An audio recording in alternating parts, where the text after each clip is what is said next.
एक भी नॉवल को ऑप्शन में नहीं छोड़ सकते, आपको चारों नॉवल पढ़ना पड़ेगा। आपको भी पता है हर एक सब्जेक्ट का पेपर पैटर्न आपको एक ही बार लिखना है, साल भर तो लिखना है नहीं, है ना। एक बार का काम है, एक बार करके रख दो।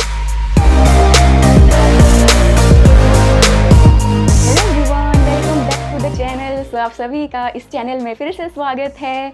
आज हम डिस्कस करने वाले हैं पैटर्न पेपर इंग्लिश सब्जेक्ट का क्लास 12 अपकमिंग 2023 बोर्ड एग्जामिनेशन के लिए, ठीक है। यानी कि आपका जो बोर्ड एग्ज़ाम इंग्लिश पेपर का होने वाला है उसमें क्वेश्चन पेपर में क्या पेपर पैटर्न फॉलो होगा, ये आज मैं आपको A to Z इन्फॉर्मेशन देने वाली हूँ। याद रखना, पेपर पैटर्न एक आपके क्वेश्चन पेपर का ढांचा होता है, ड्राफ्ट होता है। आपको पता होना चाहिए कि मेरे एग्ज़ाम में कैसे कैसे क्वेश्चंस आने वाले हैं, कौन सा क्वेश्चन कितने मार्क्स के लिए आने वाला है, तो आपकी प्रिपरेशन जो है वो नेक्स्ट लेवल पे पहुंच जाती है, ठीक है। एक चीज़ प्लीज़ मेरी आज सुन लो कि अभी मैं जो आपको पेपर पैटर्न बता रही हूँ ये आप अपने हाथों से एक फुल स्केप पेपर में लिखो। क्वेश्चन नंबर 1 ये होने वाला है, इतने मार्क्स के लिए आएगा। क्वेश्चन नंबर 2 ये होगा, इतने मार्क्स के लिए आएगा। और उस फुल स्केप को आप क्या करोगे, इंग्लिश की जो आपकी टेक्स्ट बुक है उसके फर्स्ट पेज में या तो लास्ट पेज में उसको चिपका दीजिए स्टेपलर करके, सेलो टेप से, ग्लू से, जैसे भी।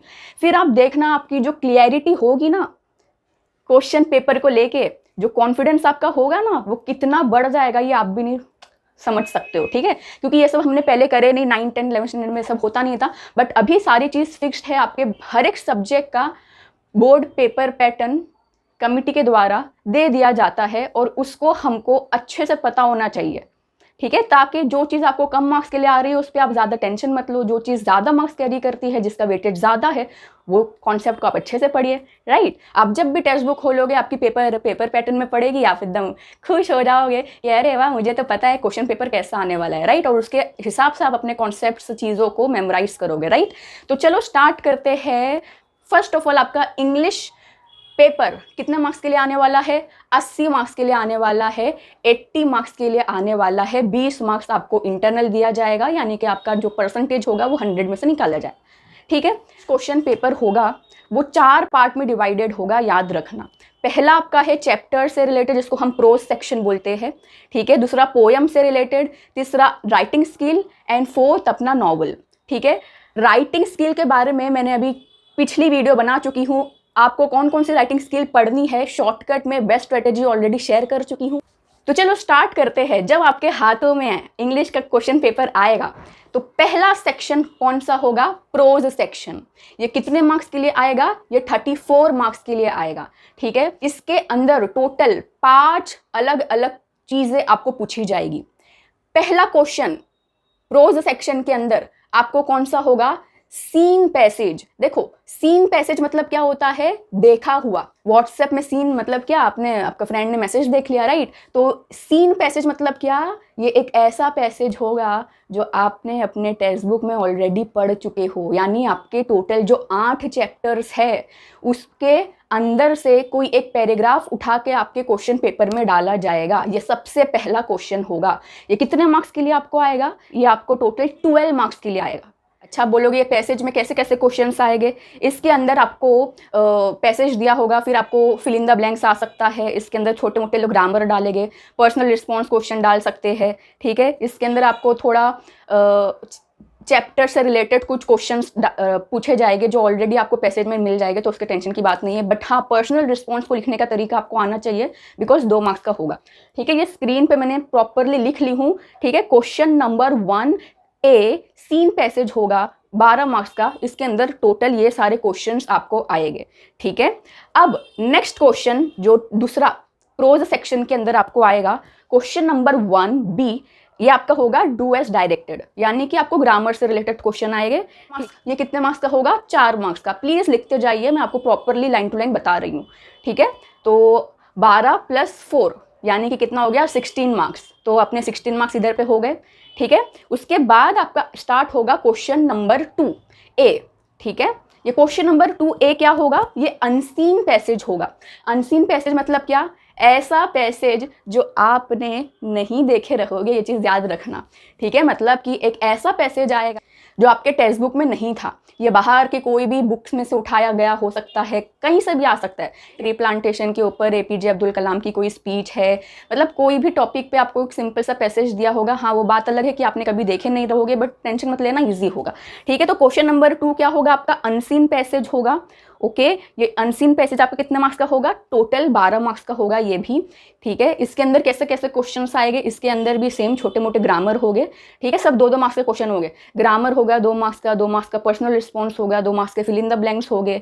ऐसे क्वेश्चन हो गए जो आपको पैसेज में से ढूंढ के निकालना है। ठीक है, तो आपके 12 मार्क्स ऐसे कवर हो जाए। आपके लोग कॉम्बिनेशन रखेंगे कि कुछ ऐसे क्वेश्चन जो आपको पैसेज में से मिल जाएंगे, कुछ ऐसे क्वेश्चन जो आपके अंडरस्टैंडिंग चेक करेंगे कि हाँ आपने पैसेज पढ़े हो तो आपको समझ में आया है कि क्या मैसेज देना चाह रहा है ये पैसेज।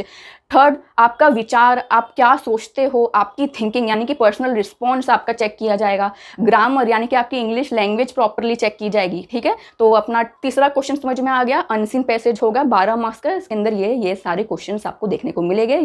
याद रखना सारे क्वेश्चन अपने 2-2 मार्क्स के हो गए। ठीक है, उसके बाद अपना स्टार्ट होगा क्वेश्चन नंबर 2B, जो क्या होगा? Summary writing. एक्सक्लूसिवली आपको समरी राइटिंग पूछा जाएगा। अच्छा, समरी राइटिंग मतलब क्या होता है? एक बड़े से पैसेज को आपको एकदम शॉर्ट करके लिखना है। ठीक है, अगर मैं आपको बोलती हूँ कि अच्छा तुम ये मूवी देखने गए थे, इसको मुझे शॉर्ट में बताओ ना, मतलब पूरी 3 घंटे की मूवी को अगर मैं आपको बोलूँगी 10 मिनट में समराइज करके बताओ, तो आप वो मूवी के सिर्फ मेन पॉइंट्स को बोलोगे, मूवी अपने को क्या मैसेज देना चाहती है सिर्फ उतनी बात कहोगे, और वो मूवी का अपने को टाइटल भी बताना पड़ेगा। राइट, आप कौन सी मूवी देखे तो बताना पड़ेगा। राइट, तो समरी राइटिंग भी आपकी इस तरीके से होगी। अच्छा, समरी राइटिंग का पैसेज, यस। तो यहाँ पे आपका जो unseen passage question number 2A के उसमें आया था, वही पैसेज को आपको समरी बना के लिखना होगा। ठीक है, होगा 3 मार्क्स का होगा। नोट डाउन कर रहे हो ना? प्लीज कर लो, एक बार का काम है। आपको भी पता है हर एक सब्जेक्ट का पेपर पैटर्न आपको एक ही बार लिखना है, साल भर तो लिखना है नहीं, है ना? एक बार का काम है, एक बार करके रख दो। ठीक है, फिर प्रोज सेक्शन का लास्ट क्वेश्चन क्या होगा अपना? क्वेश्चन नंबर 2 का C, जो क्या है? Mind mapping. ये भी 3 मार्क्स के लिए होगा। अब बोलिए माइंड मैपिंग क्या है? तो हमको कभी था नहीं, पहली बार आया है। माइंड मैपिंग मतलब क्या होता है? कोई भी पैसेज को या कोई भी टॉपिक को पॉइंट्स में लिखना, सिर्फ पॉइंटर्स होने चाहिए, पैराग्राफ लिखना ही नहीं है। समरी राइटिंग में आपको पैराग्राफ बना के लिखना होता है। ठीक है, माइंड, देखो फॉर एग्जाम्पल समझाने से अच्छे एक स्क्रीन पे एक माइंड मैपिंग लगा देती हूँ, इसको आप देख लो, आपको आइडिया मिल जाएगा। तो इतना बस सिंपल सा याद रखो कि आपको माइंड मैपिंग में सिर्फ पॉइंटर्स लिखने होते हैं, पैराग्राफ लिखे तो मार्क्स गया। ठीक है, सो ये अपना क्या था? ये था पूरा का पूरा अपना प्रोज सेक्शन के बारे में। 34 मार्क्स का था। ठीक है, इसमें सीन पैसेज आएगा, ग्रामर आएगा, अनसीन पैसेज आएगा, समरी राइटिंग आएगी और माइंड मैपिंग आएगा। ठीक है, 34 मार्क्स हो गया। अब इसके बाद आपका सेकंड सेक्शन स्टार्ट होगा, जिसका नाम क्या होगा? Poetry section. ये टोटल कितने मार्क्स का होगा? 14 मार्क्स का होगा। ठीक है, आपके टेक्स्ट बुक में टोटल कितनी पोयम है? टोटल 8 पोयम है। राइट, तो वो 8 पोयम में से कोई भी 2 पोयम आपको यहाँ पे पूछी जाएगी। ठीक है, पहली पोयम जो आपको आएगी, उस पोयम का आपको पैसेज दिया होगा क्वेश्चन पेपर में, 10 मार्क्स का होगा। ठीक है, और 10 मार्क्स में ये सारे क्वेश्चंस आपको आएंगे। इसमें भी पर्सनल रिस्पॉन्स होगा, फिगर ऑफ स्पीच ढूंढना होगा, एक टॉपिक दिया होगा, उसमें आपको पोएम बनाने के लिए बोला जाएगा, कुछ भी फिल इन द ब्लैंक्स आ सकता है, आपको ट्री डायग्राम बनाने के लिए बोल सकता है। ठीक है, आपने पोएम अगर अच्छे से समझे हो तो आप फटाफट लिख दोगे। उसके बाद जो आपकी सेकंड पोएम आएगी, इस पे भी आपको पैसेज दिया जा सकता है, या तो उस पोएम का नाम दिया होगा सिर्फ और बोलेगा कि एप्रिसिएशन लिखो। ठीक है, ये 4 मार्क्स का होगा। एप्रिसिएशन, देखो ऑप्शन नहीं आएगा, याद रखना। ऐसा मान लो क्वेश्चन नंबर 1 जो था आपका song of the open road से आया, ठीक है, पैसेज, तो क्वेश्चन नंबर 2 जो होगा यानी एप्रिसिएशन जो होगा वो आपकी कोई दूसरी पोयम से होगा, song of the open road को छोड़ के।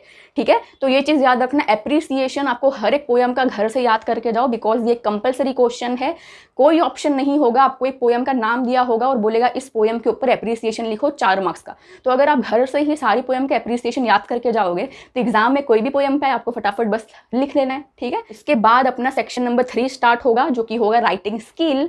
मैंने आपको ऑलरेडी बता चुकी हूँ, टोटल 12 राइटिंग स्किल के ऑप्शंस आपको अवेलेबल होंगे, उसमें से कोई भी 4 आपको अटेम्प्ट करने हैं। ठीक है, एक राइटिंग स्किल 4 मार्क्स कैरी करेगा, यानी कि 4 राइटिंग स्किल 16 मार्क्स के लिए। ठीक है, तो आपका जो सेक्शन नंबर 3 होगा राइटिंग स्किल होगा 16 मार्क्स के लिए आएगा। ठीक है, section 1 34 marks, section 2 14 marks, section 3 16 marks. यहाँ पे अपना टोटल हो गया 64 मार्क्स इंग्लिश का कवर। अब बचा है 16 मार्क्स, है ना, 80 मार्क्स का टोटल पेपर है, तो 16 मार्क्स का आपका होने वाला है नॉवेल सेक्शन। सेक्शन, ठीक है। नॉवल सेक्शन कैसे आने वाला है, चलो जल्दी जल्दी देख लेते हैं। देखो आपको टोटल 4 नॉवल पढ़नी है, राइट। तो क्या होने वाला है पता है, हर एक नॉवल से आपको 4-4 मार्क्स के क्वेश्चन कंपलसरी आएंगे। नॉवल नंबर 1 से 4 मार्क्स का क्वेश्चन, नॉवल नंबर 2 से, 3 से, 4 से, हर एक नॉवल से 4-4 मार्क्स के क्वेश्चन आएंगे। यानी आप एक भी नॉवल को ऑप्शन में नहीं छोड़ सकते हो, आपको चारों नॉवल पढ़ना पड़ेगा, ठीक है। एक चीज़ याद रखना, नॉवल नंबर 1 जिसका नाम है हिस्ट्री ऑफ नॉवल, इस नॉवल से आपको ऑब्जेक्टिव बेस्ड क्वेश्चन आएंगे, ठीक है। फिल इन द ब्लैंक्स आ सकता है, MCQ आ सकता है, मैचअप आ सकता है, true false, find the odd man out, ठीक है। ये सारे क्वेश्चंस आपको नॉवल नंबर 1 से कंपलसरी आएंगे, यानी आपको चीज़ों को बस रिमेंबर करना होगा, ठीक है।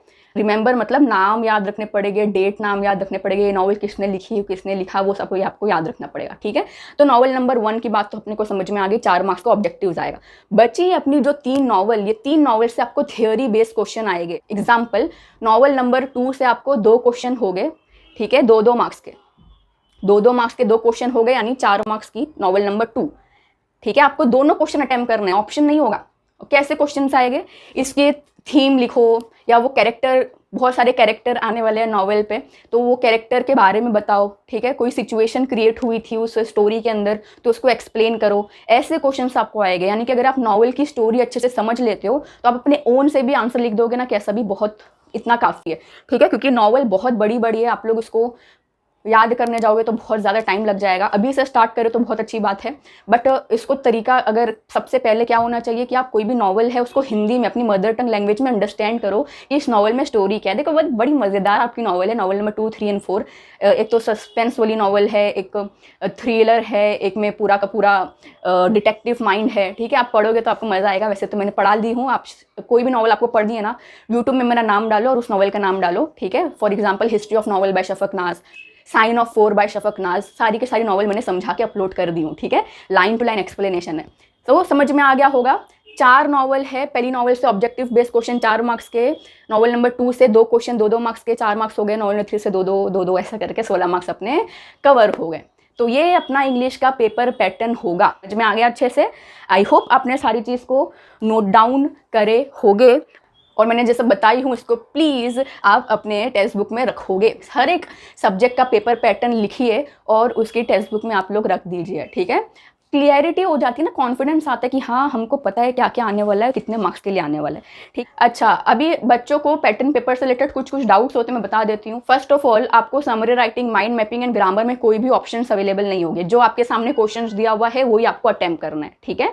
आप ऐसा मान सकते हो आपका जो इंग्लिश क्वेश्चन पेपर होगा उसमें सिर्फ राइटिंग स्किल में ऑप्शंस दिए गए हैं, बाकी कहीं पे भी आपको कुछ भी ऑप्शंस नहीं है। जितने भी क्वेश्चंस आपको दिए हुए हैं, prose section, poetry section and novel, हर जगह आपको जो क्वेश्चन दिया है वो फॉलो करना पड़ेगा, कोई ऑप्शन अवेलेबल नहीं होगा। और राइटिंग स्किल में ऑप्शन सारे जो ऑप्शन थे वो राइटिंग स्किल में लोग ने डाल दिए, 12 में से 4 करना है सिर्फ, और बाकी कोई सेक्शन में डाले ही नहीं। चलो कोई बात नहीं, हम कर लेंगे, अपने पास बहुत टाइम है ना, अभी से स्टार्ट कर रहे हो तो हो जाएगा। दूसरी चीज़, जो नॉवल में पैसेज अवेलेबल नहीं होंगे, मेमोरी बेस्ड क्वेश्चन होगा, ठीक है। उसके बाद अपना जो है, आपके टेक्स्ट बुक्स के अंदर जितने भी ग्रामर के क्वेश्चंस दिए गए हैं, माइंड मैपिंग है, समरी राइटिंग है, राइटिंग स्किल है, वो सिर्फ और सिर्फ रेफरेंस के लिए है, वो सिर्फ और सिर्फ प्रैक्टिस करने के लिए है। आपके बोर्ड एग्जामिनेशन में टेक्स्ट बुक का कोई भी grammar, summary writing, mind mapping से related question as it is उठा के नहीं पूछा जाएगा, और वो आउट ऑफ ही होगा। यानी कि अपने को फॉर्मेट पढ़ना पड़ेगा राइटिंग स्किल के लिए, ग्रामर की रूल्स याद रखने पड़ेंगे, क्वेश्चंस जो होंगे वो out of the text book आएंगे, ठीक है। उसके अलावा अपने को बोर्ड कमेटी के द्वारा एक क्वेश्चन बैंक दिया गया है, उसको अपने को अच्छे से पढ़ना है, ठीक है। वो क्वेश्चन बैंक एकदम प्रॉपरली अपने पेपर पैटर्न के हिसाब से फॉलो किया गया है, बोर्ड कमेटी ने खुद शेयर करी है। तो जितना ज़्यादा जल्दी हो सके हर एक सब्जेक्ट का क्वेश्चन बैंक डाउनलोड करो और उसकी प्रैक्टिस अभी से करो। आप ऐसी रफ्तार से आपकी प्रिपरेशन आगे बढ़ेगी, आपकी जो क्लैरिटी है वो इतनी जल्दी जल्दी पूरी सॉर्टेड होने लगेगी ना, आपको मज़ा आने लगेगा। क्योंकि जब भी अपने माइंड में क्लियरिटी होती है ना, अपन फटाफट वो काम को करते हैं। अपने को डाउट्स होता है तो रुक जाते हैं, कुछ समझ में नहीं आता है तो रुक जाते हैं, है ना। तो जो भी चीज़ अपने को कॉम्प्लिकेट करेगी, अपने रास्ते को मुश्किल बनाएगी, तो सब चीज़ को हटा देना है, ठीक है। अपनी क्लैरिटी जितना जल्दी हो सके उतना करो, ठीक है। वैसे मैं आपको इस डिस्क्रिप्शन में और कमेंट बॉक्स में इंग्लिश का क्वेश्चन बैंक भेज दूंगी, लिंक से आप डाउनलोड कर लो, ओके। तो आई होप आपको समझ में आ गया होगा आपका जो 2023 में इंग्लिश सब्जेक्ट बोर्ड पेपर होने वाला है उसका पेपर पैटर्न क्या होगा, समझे। Before study for the exam study the exam, मतलब कि एग्ज़ाम में क्या पढ़ना है वो पढ़ने से पहले एग्ज़ाम आपका कैसे होने वाला है उसको पढ़ लो, ये है, ठीक है। तो पेपर पैटर्न, ग्रामर कौन सा पढ़ना है, राइटिंग स्किल कौन सा पढ़ना है, कौन सा क्वेश्चन कितने मार्क्स का आएगा, क्वेश्चन बैंक डाउनलोड कर लो, बोर्ड पेपर डाउनलोड कर लो, वो सब चीज़ आप करोगे, क्लैरिटी आएगी और फिर आप स्टडी फॉर द एग्ज़ाम में लग जाना, ठीक है। बैक टू बैक मैं बहुत सारी वीडियोस लाने वाली हूँ, इसलिए आप जो भी डिमांड करना चाहते हो कमेंट सेक्शन आपके लिए खुला हुआ है, ठीक है। इसके साथ आज का वीडियो एंड करते हैं। आई होप आपके जो भी ड्रीम है, आपका जो भी गोल है, एम है, उसमें आप सक्सेसफुल रहो। याद रखना, आपको जो चीज़ चाहिए उसके लिए कुछ खोना भी पड़ता है, सेक्रीफाइस भी करने पड़ते हैं, डेडिकेशन, हार्डवर्क, कंसिस्टेंसी, पेशेंस हमेशा अपने अंदर रखना। कुछ प्रॉब्लम हुई तो मैं आपके साथ अवेलेबल हुई, मेरे चैनल के कमेंट सेक्शन आपके लिए खुले हुए हैं, इंस्टाग्राम का DM आपके लिए खुला हुआ है, आके लिख देना अपनी बातें, राइट। तो इसके साथ आज का वीडियो एंड करते हैं। Bye bye everyone.